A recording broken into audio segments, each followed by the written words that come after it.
Hi and welcome to the Avenue Code Extraordinary Woman in Tech podcast. Here you'll find inspiring conversations about technology, inclusion, and diversity. If you are listening to us from podcast platforms, be sure to follow us. And if you are watching us on YouTube, subscribe to our channel. Olá pessoal, tudo bem? Começando mais um Extraordinary Women in Tech podcast. E eu sou Milena Buarque e hoje converso com a Renata Zioli, jornalista e líder dos canais digitais do Banco Safra. A Renata, ela possui mais de 10 anos de experiência em empresas de comunicação. E como vocês bem o sabem, neste programa nós recebemos mulheres extraordinárias em todo o mundo com o objetivo de trocarmos experiências sobre carreira, questões de gênero e, claro, tecnologia. Renata, muito obrigada por estar aqui com a gente. Eu que agradeço o convite e a oportunidade de falar de temas tão importantes, né, para a gente. Muito obrigada, Rê. Bom, eu gostaria de saber um pouco sobre o seu caminho até hoje aqui, né? Até o Banco Safra, enfim, a posição que você ocupa. O que te levou e inspirou a trabalhar com mídias digitais? Bom, no começo da carreira de jornalista mesmo, eu estava bem fora desse mundo digital. Eu comecei trabalhando com assessoria de imprensa, que era o mais tradicional da época, né? Fora os meios impressos do jornalismo. Mas eu via que era algo que estava começando a ficar muito obsoleto no modo tradicional de se fazer a assessoria de imprensa, né? Então, eu tive a oportunidade de entrar numa agência de publicidade, ainda na época muito pequena, mas a gente atendia contas muito grandes, como o governo federal e governo do estado, e inseri no mundo não sabendo absolutamente nada do tema. Eu falei para a pessoa na época, né, que era a minha chefe, que era uma mulher, inclusive, incrível, eu falava, Nayara, eu não sei absolutamente nada sobre o assunto. Ela falou, não tem problema, você tem vontade de aprender, então vem, que a ideia é essa, a gente vai te ensinar e a gente vai fazer isso juntos. Então, eu trabalhei por cerca de 10 meses nessa agência, foi uma imersão enorme. Eu cheguei sem saber nada, mas saí liderando uma equipe de quase 15 pessoas. Então, de fato, a gente trabalhava muito e então eu comecei a aprender muito sobre o universo de mídias sociais. Então, monitoramento de mídia, atendimento como community manager dentro de ferramentas digitais. Foi quando eu tive um outro convite em outra agência publicitária para trabalhar também como community manager e monitoramento de mídia, já de uma instituição financeira, né? Que na época era o Banco Itaú, e com essa minha gestora da época. Então, ela saiu dessa agência onde nós estávamos, foi para uma outra agência, me convidou para trabalhar com ela, eu fui, e aí, por estar em uma agência maior, eu tive mais contato com todo o universo, e aí, então, com o universo online, cada vez mais, com o universo offline de agência publicitária, né? Mas foi uma experiência muito legal, porque além de trabalhar com mídias digitais, eu trabalhava dentro do cliente, o que era muito legal, porque eu trabalhava dentro lá do SEIC, né, no Jabaquara do Banco Itaú, então eu tinha total contato com o cliente fora do mundo da agência. E aí, por lá, eu fiquei quase 2 anos, e aí eu fui conhecendo cada vez mais, fui fazendo cursos sobre mídias digitais, mas eu confesso que o dia a dia não paga nenhum curso que a gente fizer, o teórico é muito importante, lógico, mas o dia a dia faz toda a diferença nesse momento, principalmente porque a rede social é algo que muda constantemente, né? Todos os dias a gente tem uma novidade, se a gente está usando, a gente consegue entender, consegue se adaptar, enfim, e perceber essas mudanças. E aí eu acabei trocando de conta, na verdade, continuei na mesma agência, fui trabalhar com o grupo FCR, né? Então, no setor de automóveis. Também continuei fazendo o mesmo trabalho de community manager e monitoramento de mídias.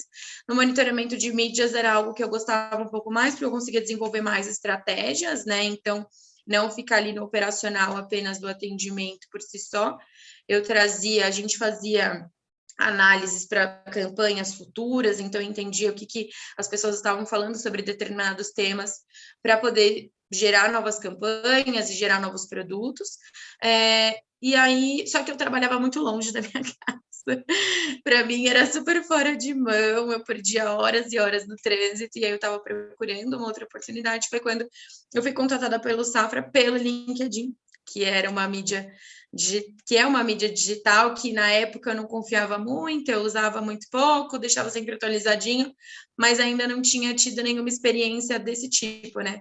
E aí eu fui contratada pelo RH do Banco Safra exatamente porque no meu currículo do LinkedIn eu tinha essa experiência com o Banco Itaú da época. E aí eu cheguei no Safra, a gente não tinha mídias sociais ainda dentro do Safra, eu trabalho no Safra há quase 5 anos, e aí era para começar do zero. Então tinha um time de marketing de performance, tinha um time de conteúdo, né? Eram 2 pessoas para cada área na época, e eu cheguei do zero, né? Então a gente criou a conta do Facebook do Safra quando eu estava chegando por lá. Então a gente desenvolveu toda a gestão de atendimento ao cliente. Hoje a gente tem um canal, as redes sociais é um canal oficial de atendimento ao cliente do Banco Safra, de todos os produtos do banco. A gente desenvolveu estratégias junto com aquilo que a gente recebia de comentários dos clientes. Estratégias de campanha, estratégia de produto, melhorias de produto. Então, além de ter um time hoje estruturado em redes sociais para fazer o atendimento do cliente, assim como ele tem no telefone, com SLA, com prazo de resposta, com todos os processos de um atendimento, de como ele deve acontecer, a gente é um braço muito forte em melhorias de produto. Em estratégia, hoje a gente não faz monitoramento externo dentro da minha área, né? É basicamente o atendimento ao cliente, mas a gente é uma ponta muito forte para trazer as insatisfações e as satisfações dos clientes para dentro do banco, né? Então a gente consegue fomentar de forma positiva as insatisfações dos clientes para melhorias internas dos nossos produtos. Então é basicamente isso. E aí hoje eu estou com um desafio novo, faz mais ou menos um mês que eu ganhei as contas de saque, pessoa física, e do chat do nosso produto, que é o AG0, que também tem, a gente pensa no saque de uma forma obsoleta, né? Mas na verdade não é bem assim. Existe o desafio tecnológico de hoje trazer o saque de uma forma mais eficaz, o chat mesmo, né, ser totalmente humanizado, ele ser um meio de atendimento, assim como a gente conseguiu em redes sociais desenvolver da melhor forma também, para que seja mais um canal para a gente conseguir atender o cliente da melhor forma. Então, mais ou menos esse é um overview do todo do que eu passei por aí. Muitas coisas interessantes, Renata, não só o fato de você também ter sido contactada, que é algo bem comum, né, hoje em dia pelo LinkedIn, que de certo modo era uma plataforma com a qual você trabalhava, como outras mídias sociais, mas também difícil imaginar um cenário, né, um banco tão grande como é o Safra, enfim, instituições enormes que ainda não estavam há 5, 6, 7 anos inseridas, né, completamente difícil de imaginar, mas era a realidade, como você, acho que isso ilustra bem o que você falou da transformação tecnológica tão acentuada, né, nos últimos tempos, e esse aprendizado constante que a gente tem quando se trabalha com canais digitais, mídias sociais, é bem bacana. E sobre esse seu momento novo, assim, quais são suas expectativas e quem te lidera, assim, de certa forma, te inspira também, não só dentro da sua empresa, mas fora dela, assim? Olha, atualmente, assim como o desafio principal, eu acredito que seja essa parte mais resolutiva desses canais. Então, eu estou conhecendo muito sobre o processo tecnológico de um chat, né? Que não envolve só atendimento humano, a gente tem a parte do chatbot. Então, a gente tem feito bastante estudos sobre chatbots do mercado, tanto do mercado financeiro quanto do mercado como um todo, né? Fazendo benchmark sobre isso, para entender hoje como que um chatbot se comporta, o que o cliente espera desse chatbot, porque eu tenho ali um público final para poder atender. Então, reter o cliente ali no chatbot hoje é o principal desafio, então que seja um caminho e um canal de sucesso. E no saque é trazer oportunidades mais tecnológicas mesmo para aquele atendimento, seja internamente como ferramentas que sejam mais rápidas, que tenham mais efetividade no atendimento telefônico, quanto externamente mesmo. Hoje a gente já tem canais de atendimento via WhatsApp, então foi meio que da noite para o dia que o banco, de fato, precisou se adaptar, era um banco muito tradicional em há poucos anos atrás, mas a gente está conseguindo se adaptar super bem à nova realidade, que de fato é a nova realidade, não tem para onde fugir. Se eu não tiver esse canal, o cliente vai reclamar na rede social e vai ficar sem nenhuma resposta. Ele vai continuar se manifestando por lá. Então, eu preciso estar presente de alguma forma nesse canal, né? E estar presente não é só criar uma página, né? É criar uma estratégia, ter um atendimento, enfim, suprir todas essas necessidades, assim como no chat. Então, às vezes, o cliente está dentro da conta, ele precisa ali mesmo se autosservir. Aí o chatbot entra nesse momento, mas também tem a necessidade de um atendimento humano, porque tem muita gente que não quer utilizar o chatbot, independente dele permitir o autosserviço. Tem gente que gosta de conversar com um humano para poder solucionar o problema e não pegar no telefone. Então, o chat ali naquele momento é super necessário. E aí você me perguntou sobre pessoas que me inspiram, né? Eu acho que, assim, na verdade, eu não tenho uma pessoa que me inspira. Eu acho que dentre toda a minha trajetória na minha carreira, eu fui passando por lugares onde eu fui conhecendo pessoas que me inspiraram, mulheres principalmente, porque eu fui liderada quase que 90% da minha carreira por mulheres, e isso é muito bacana. Até mesmo hoje, dentro do Safra, a liderança do Safra, dos 5 anos que eu passei, foi majoritariamente feminina, e isso é muito legal, porque é um banco tradicional, mas a gente tem essa oportunidade de mostrar o nosso trabalho e estarmos em cargos de confiança, em cargos relevantes, mesmo sabendo de todo esse histórico, né, que a gente tem institucional. Bem bacana você trazer essa questão da liderança do Safra, né? Eu ia até comentar com você também sobre, respondendo, né, sobre a liderança da Avenue Code, que também ela é mais do que a metade composta, né, por mulheres, e é bacana saber também de toda a sua trajetória, esse contato com mulheres, não só inspiradoras por serem pares de trabalho, mas por estarem em cargos de liderança. E integrando nessa questão de gênero também, né, você comentou de uma outra experiência sua no setor automotivo, né? Além de também ter vivido outras experiências no mercado financeiro. São duas áreas que eu imagino que ainda sejam, apesar do que você trouxe de um dado bem interessante, né, da liderança feminina, mas ainda muito masculinizados, masculinos no geral. Você já enfrentou situações complicadas? A nossa régua é gigantesca, né? Desde a síndrome da impostora até situações muito mais graves, né? Mas você já enfrentou desafios no geral nessas duas áreas, mas no mercado financeiro, assim como mulher? Olha, eu tive muita sorte, eu acho, porque vindo de homens, não. Eu nunca tive problema nem no setor automobilístico, nem no financeiro, mas eu já tive preconceito pela minha idade, principalmente, por ser uma mulher jovem, mas não vindo de homens e às vezes vindo até de outras mulheres. Eu tive alguns contatos com outras líderes, e na época eu também já era líder de equipe, e pelo fato de ser mais nova, eu tinha esse preconceito. Então, as pessoas não me levavam muito a sério por cuidar de redes sociais e de ser jovem. Então, me desvalorizavam por esse sentido. Mas aí eu tentava contornar, mostrando a necessidade do meu trabalho e, né, nosso dia a dia. Mas, assim, eu tive muita sorte, porque nos lugares por onde eu passei, a maioria da equipe, além de ser feminina, era jovem. Então, até mesmo os homens da equipe eram homens jovens.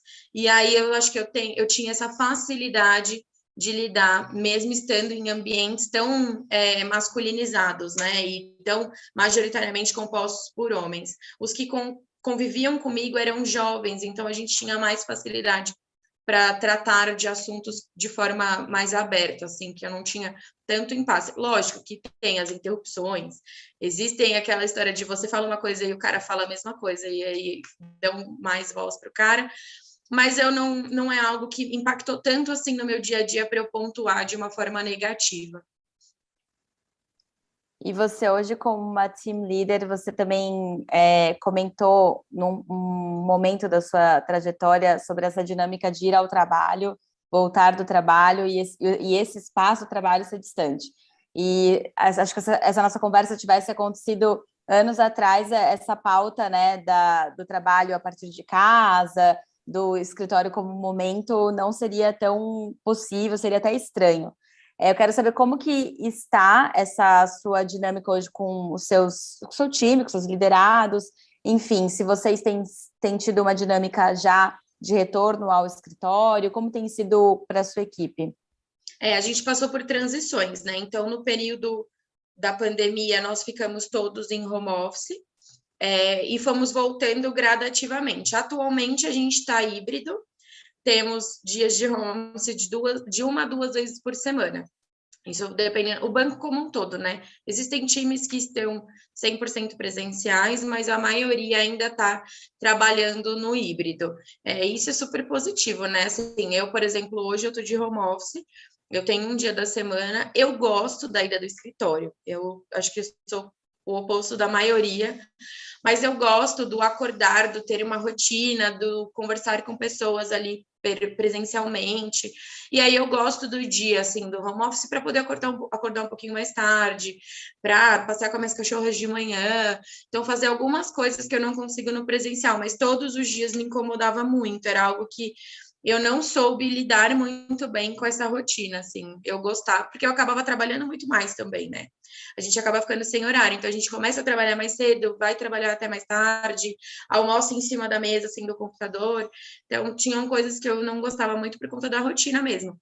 Então, duas vezes por semana, para mim, é o mundo ideal do híbrido. E você, por ter presenciado essa inserção mesmo da tua empresa, né, nos canais digitais, nas mídias sociais, como que você percebe esse momento, de certa forma, de transformação mesmo digital, né? Porque a gente não teve nem, eu não sei como é que era no Safra, nesse sentido, se antigamente existia uma política de home office, mas majoritariamente, né, todos pegos pelo susto, né, que foi a pandemia, tiveram de ir para um caminho 100% oposto, né, ao trabalho presencial. Como foi aquele início e como tem sido hoje? Como você vê essa presença do digital, assim, para além dos canais, das redes, né, das dinâmicas mesmo internas do trabalho? Olha, no começo foi muito difícil, como você disse, foi no susto, né? A gente saiu do escritório em março e eu lembro que era assim: daqui 15 dias a gente volta, então tá tranquilo. Vamos começando a liberar os acessos para vocês nos computadores, vamos fornecer máquina e tal. E aí acabou que a gente ficou 2 anos assim. Mas eu acho que no meu, né, na minha área, eu não fui tão impactada. Eu acho que de verdade, nesse momento, a área de tecnologia do banco foi a mais impactada em questão de liberação de acesso, disponibilização de máquina, porque a gente trabalha com dados sensíveis das pessoas, né? Então, não é todo mundo que pode acessar de qualquer lugar aquela informação. Mas acho que foi gradativamente, o banco foi entendendo também que as áreas funcionam, que as pessoas podem trabalhar de casa, que o rendimento, na sua maioria, não diminui, muito pelo contrário. Tem gente que melhora o rendimento estando em casa, então tem mulheres que são mães, que têm a facilidade de estar com os filhos, então tudo isso ajuda muito. Eu tenho na equipe uma mãe, e aí a gente negociou o dia que ela não consegue pegar a filha dela na escola, para ela ficar de casa, que daí teria essa facilidade. Então, eu acho isso super positivo, e até mesmo para o meu futuro eu vejo isso de forma positiva. Porque como mulher eu sempre tive insegurança de, poxa, quando eu engravidar, como vai ser? Ai, será que se eu voltar a trabalhar, eu ainda vou ter o meu lugar ali? Então, eu acho que o home office tem essa facilidade. Talvez eu não precise ficar os 6 meses, por exemplo, de licença maternidade, mas se parte desse momento eu estiver trabalhando de casa, enfim, tem tudo isso envolvido. Eu acho que foi super positivo. No início foi muito difícil para o banco, mas hoje a gente já aderiu 100% a essa facilidade. Tem gente que trabalha, inclusive, fora da cidade, e a gente continua trabalhando da mesma forma e fazendo as nossas entregas com total excelência. Eu acho que só teve ganhos, na verdade, nesse momento. Era algo que a gente não acreditava, que a gente não tinha como rotina, mas que foi um chacoalhão e fez toda a diferença no dia a dia de todo mundo. Maravilha, Renata. Uma pergunta assim mais geral, né? Saindo um pouco dessa nossa dinâmica assim do dia a dia, do trabalho, da sua empresa, da sua equipe. Como trabalhar o instinto profissional na sua visão, assim, pensando na Renata, todo esse seu caminhar, em quais momentos você seguiu o seu instinto, quais outros você não seguiu e depois sentiu que perdeu algo? Quais dicas você daria para mulheres, assim, nesse sentido? Olha, eu falo que eu sou bem cara de pau, assim, eu sou bem trona. Na maioria das vezes eu segui os meus instintos. Eu nunca, lógico, medo de desafio a gente tem, o medo do novo a gente tem, mas eu fui encontrando, dentre as oportunidades que me foram oferecidas, as brechas, mediante a minha vida, óbvio, né? Eu tinha, na época que eu morava com os meus pais, eu tinha essa facilidade, então eu tinha o poder de escolher se eu vou trabalhar com A ou se eu vou trabalhar com B, porque eu tinha o suporte deles. Atualmente, eu tenho a minha casa com meu marido, talvez essas escolhas fossem um pouco diferentes nesse momento, porque tem a minha vida financeira, enfim, que eu preciso suprir sozinha, né? Agora eu não posso ligar para minha mãe e pedir para ela me socorrer, mas ainda assim, no meu dia a dia de trabalho, eu não tenho muito receio assim de arriscar. Eu acho que essa é a maior dica, assim, a gente, lógico, tem que tomar muito cuidado onde vai e o que vai fazer, né, pensando nos prós e nos contras, mas é aquela velha história que todo mundo fala, né, a frase padrão, se tiver com medo, vai com medo mesmo, porque é isso que instiga a gente a fazer, né, por exemplo, essa nova área que me colocaram, poxa, eu estava super receosa do desafio, nas 2 primeiras semanas eu não dormia, eu estava mega ansiosa, não sabia no que ia dar, se eu ia dar conta, se eu não ia, porque eu nunca tinha trabalhado com saque, nunca tinha trabalhado com atendimento telefônico, eu sempre falei, falo para todo mundo do time, falo, gente, eu sou jornalista de formação, não tem nada a ver com isso, então, assim, tô aprendendo junto com vocês, e acho que é isso, a gente não tem medo de errar. A toda reunião eu falo, gente, se eu estiver falando alguma bobagem, fiquem à vontade para me interromper e dizer que não funciona dessa forma, funciona de outra forma, mas as minhas ideias eu vou continuar trazendo. Se elas forem benéficas, ótimo, se não, a gente adapta. Então, eu acho que, no geral, a dica que eu tenho para dar é essa, assim, tanto no meio digital quanto não, a gente tem muita oportunidade de trabalho para muitas mulheres de todos os tipos. Então, assim, não ter medo. Óbvio que quando você tem filhos, tudo isso muda, né? Porque você tem o medo de arriscar por conta de ter alguém que depende de você. Mas ainda assim, isso precisa também ser algo que nos faça mudar e que nos movimente, né? Então, que faça a gente viver e ir atrás dos nossos sonhos e trabalhar com aquilo que a gente gosta e não trabalhar infeliz, não trabalhar num ambiente que seja desgastante, enfim. Acho que é mais se tiver com medo, vai com medo mesmo, que uma hora vai dar certo. Concordo plenamente. E, Renata, 2 perguntinhas que eu vou juntar aqui, a gente está se encaminhando para o final. Quais dicas você daria para mulheres que querem embarcar no mercado financeiro? Aí, no caso, né, não só nós duas aqui somos jornalistas, mas não só na área de comunicação. Acho que, no geral, se você puder trazer esse plano de fundo, assim, dicas suas. E também mulheres que queiram transitar, assim, mudar de carreira, né? De repente, aos 30 anos, mais, né? Além, 40 anos, estou no lugar errado, quero fazer uma outra coisa.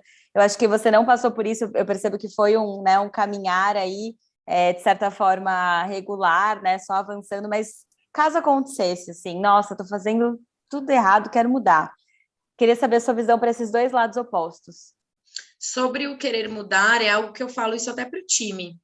Constantemente nas nossas reuniões de feedbacks, eu gosto muito de dar feedbacks e receber feedbacks e de entender se aquela pessoa, além de ser um profissional, ela tem um lado pessoal, né? E se ela está feliz naquele ambiente de trabalho. E eu falo muito para eles, eu falo, gente, se vocês não estiverem felizes, está tudo bem, a gente pode conversar sobre isso, eu posso até ajudar vocês, a gente pensa numa outra oportunidade, numa outra vaga. Então, eu acho que para as pessoas que estão infelizes, e aí, assim, é muito relativo, foi o que você falou. A minha trajetória foi muito regular, e eu tive muita sorte das gestões que eu tive. Então, uma das gestoras, quando eu estava infeliz por conta de ser muito longe do meu trabalho, por exemplo, isso me deixava infeliz no dia inteiro, porque, assim, eu já chegava cansada, eu trabalhava cansada e eu já estava cansada, eu ia voltar, eu ficava mais cansada, então era horrível. E aí eu deixei muito claro isso para ela. Eu falei, olha, eu não estou feliz, não é com a empresa, não é com o trabalho, é com o local, e eu preciso achar algo porque para fazer bem para minha saúde mesmo, saúde física, isso não está me fazendo bem. Então eu deixei isso muito claro para ela. E aí ela até me ajudou a encontrar outras oportunidades, e aí surgiu aquela oportunidade do LinkedIn, enfim, mas ela foi me ajudando nesse momento. Então eu acho que essas pessoas que querem mudar de área, que conversem com essas pessoas dessas áreas pelas quais elas estão buscando, ou até mesmo do local onde elas trabalham, se elas, né, possuem essa possibilidade, essa disponibilidade para isso, porque não é todo ambiente também que é saudável de se trabalhar e que a gente convive com pessoas dessa forma, mas que não tenham medo da mudança, né? Porque é aquela história, já está ruim onde eu estou. Se eu for mudar, né, quais são os impeditivos disso e qual é o lado negativo disso tudo? Então, eu acho que é mais nesse sentido mesmo. E aí, você me recorda da sua primeira pergunta? Desculpa. Mulheres que queiram embarcar no mercado financeiro. Certo. Olha, eu não sei se eu tenho muitas dicas para isso. Eu aprendi muito estando lá dentro, né? Eu falo que quando eu cheguei dentro do banco, eu tinha experiência de mídia digital, mas a experiência financeira por si só era muito pequena. Eu trabalhava como community manager, que era lidar com comentários positivos, então era bem tranquilo. Mas trabalhando com atendimento ao cliente, eu fui aprendendo no dia a dia. Então, mais uma vez, óbvio que eu encontrei com pessoas que dificultaram o meu trabalho, mas na maioria das vezes eu encontrei com pessoas que me ajudavam. E aí, eu acho que nessa história é não ter medo de dizer que não sabe sobre algum assunto, né? Então, ser muito claro, se você tem vontade de entrar no mercado financeiro, é óbvio que você precisa estudar sobre o assunto, mas ser muito claro naquele momento sobre o que você sabe e o que você não sabe. Então, lá atrás, a minha parte positiva, então, era o fato de eu conhecer mídias digitais, e a minha parte negativa era não conhecer do mercado financeiro, mas eu podia aprender sobre. Então, eu estava todo dia lendo sobre o assunto, eu ia até a mesa das pessoas, então, que cuidavam de determinados assuntos, pediam tempo para a gente tomar um café ou para a gente almoçar junto, para elas conseguirem me explicar mais detalhes sobre aquilo. Então, eu também tive sorte de encontrar pessoas muito bacanas, que naquele momento pararam o tempo delas para me explicar sobre isso. Então, eu acho que é mais você adquirir conhecimento mesmo, e óbvio que, como eu falei no início, o dia a dia é, para mim, o melhor ensinamento. Então, se joga, vai atrás, mas seja sincero, né, no momento da sua entrevista, por exemplo, de que você quer mudar, de que você quer conhecer, mas que você tem outras características positivas que possam agregar àquela empresa da qual você está indo. Adorei os comentários, porque eles extrapolam também, né? Os conselhos, eles extrapolam o mercado financeiro, o mercado de tecnologia, que a gente sempre traz aqui, né? Mulheres que se sentem, né, gostam e se sentem um pouco intimidadas de entrar nesses ambientes. Então, muito obrigada. Renata, eu vou terminar com uma pergunta, assim, a gente vai embarcar num outro lugar, é a última, prometo. Me fala uma série que você está vendo agora, ou que você viu, Gente, se eu falar que que te eu não tô inspirou. vendo nenhuma série agora, Nenhuma? Tá bom, eu nenhuma, eu tô acredito. assim, totalmente, chego em casa, banho e cama. Ainda brinquei num grupo de amigas, eu falei, gente, alguém me indica alguma série, eu preciso me viciar em alguma coisa. Mas eu sou péssima com televisão, confesso. É, Eu sou preguiçosa, então eu deito para assistir alguma coisa, eu caio no sono. entendi. Eu não Bom, tenho uma série para indicar. nenhuma série para uma série inspiradora, então, vem à mente, assim, pode falar alguma coisa assim que Deixa não eu precisa ser pensar se tem alguma profissional. coisa. Ai, eu E não não vou veio saber de assim de cara. cabeça, eu sou péssima. A gente vai aceitar que você não é muito da televisão, É então tá isso, eu não bom. sou da televisão, gente, eu sou péssima. Tanto que a galera começa a comentar. Ontem mesmo estavam falando de um filme num grupo de amigos. Eu falei, gente, desculpa, vocês estão falando sobre o quê? O que é isso? É um filme? É um livro? Desconheço. Tá bom, Rê, muito obrigada. Nós agradecemos pela sua presença, por ter compartilhado os seus conhecimentos, a sua experiência aqui. E nos vemos no próximo Extraordinary Woman in Tech, na próxima edição do nosso podcast. Se você quiser saber mais sobre líderes inspiradores, enfim, histórias que possam conduzir, né, a sua vida profissional ou te ajudar no caminho da tecnologia, entre no nosso site, avenuecode.com, e também no nosso canal no YouTube. Até mais! Thanks to everyone who tuned in. See you in the next episode of the Avenue Code Extraordinary Woman in Tech podcast. Be sure to check out the interviews from the same series on our blog at avenuecode.com. See ya!